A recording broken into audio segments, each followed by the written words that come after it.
नमस्कार शेतकरी बंधूंनो, मार्च, एप्रिल आणि मे महिन्यात बाजारात लिंबू येण्यासाठी काय करावं, म्हणजे थोडक्यात उन्हाळ्यात माझा लिंबू बाजारात आला पाहिजे त्यासाठी मी नियोजन कसल्या पद्धतीने केलं पाहिजे.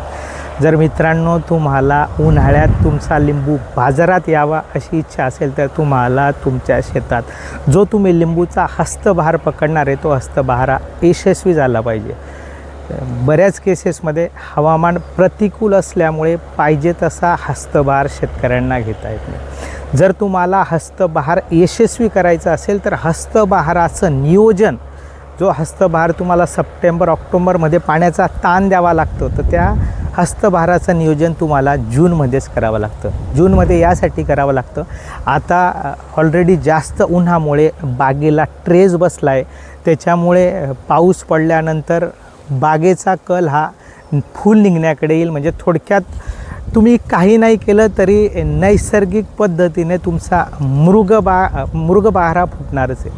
म्हणून जर जून महिन्यात तुम्ही जिब्रेलिक ॲसिडची 50 ppmने फवारणी केली, म्हणजे थोडक्यात 100 लिटर पाण्यामध्ये 5 ग्रॅम जिब्रेलिक ॲसिड टाकून झाडावर फवारणी केली तर झाडाचा कल हा फुलं निघण्याकडे न जाता पालवी निघेल. त्याच्यामुळे काय होईल, झाडाचं स्टोरेज झाडामध्येच राहील आणि फूल कमी निघेल आणि झाडा जास्तीत जास्त पालवीकडे शिफ्ट होईल. म्हणून आपल्याला जून महिन्यात 50 ppm जिब्रेलिक ॲसिडची फवारणी करायची आहे.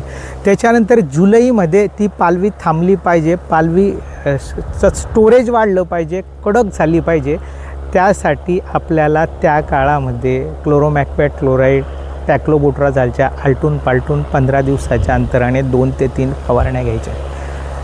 जूनमध्ये पालवी निघण्यासाठी जिब्रेलिक ॲसिड मारणार आहे. जुलैमध्ये थोडंसं थांबवण्यासाठी आपल्याला क्लोरोमॅक्वेट क्लोराईड, टॅक्लोबुट्राझालची फवारणी करायची आहे. सप्टेंबरमध्ये जी काही पालवी निघाली, पालवीमध्ये काडीत जी साखर असते त्या साखरेचं विघटन कमी होण्यासाठी, ती साखर काडीमध्ये स्टोरेज होण्यासाठी आपल्याला त्या झाडाच्या पानातील ॲब्सिसिक ॲसिडची लेव्हल वाढवायची आहे. आणि ॲब्सिसिक ॲसिडची लेव्हल वाढली तर झाडाचा बहार चांगला फुटतो.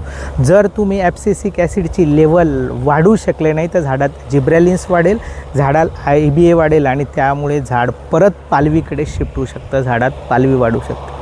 म्हणून आपल्याला सप्टेंबर महिन्यात 10 दिवसाच्या अंतराने 2 ते 3 फवारण्या ह्या तानाच्या मारायच्या आहे, जेणेकरून झाडातल्या पानातल्या साखरेचं विघटन थांबेल आणि ती साखर तुमच्या काडीमध्ये संचेल.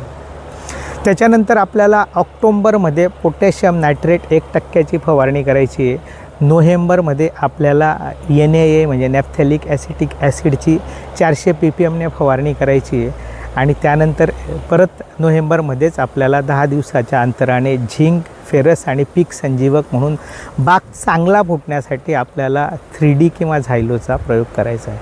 मित्रांनो, अशा प्रकारच्या फवारणीचं शेड्यूल जर तुम्ही जून ते नोव्हेंबरपर्यंत तुमच्या शेतात वापरलं तर तुमचा हस्तबहार हा चांगला फुटेल. आणि हस्तबहार चांगला फुटला तर मार्च, एप्रिल आणि मेमध्ये तुमचा लिंबू हा बाजारात येईल. म्हणून तुम्हाला अशा पद्धतीने हस्तबहाराचं नियोजन करायचं आहे. जर हस्तबहाराचं नियोजन तुम्हाला समजलं नसेल, हस्तबहारात कुठल्या प्रकारच्या फवारण्या घ्यायच्या आहेत, त्या फवारणीचं तुम्हाला शेड्यूल हवे असेल तर खाली दिलेल्या नंबरवर तुम्ही फोन करू शकतात, मेसेज करू शकतात, जेणेकरून तुम्हाला हस्तबहाराचं नियोजन करण्यासाठी कुठल्या फवारण्या करायच्या त्या फवारणीचं शेड्यूल तुमच्या मोबाईलवर व्हॉट्सॲपद्वारे मिळू शकता. ओके, धन्यवाद.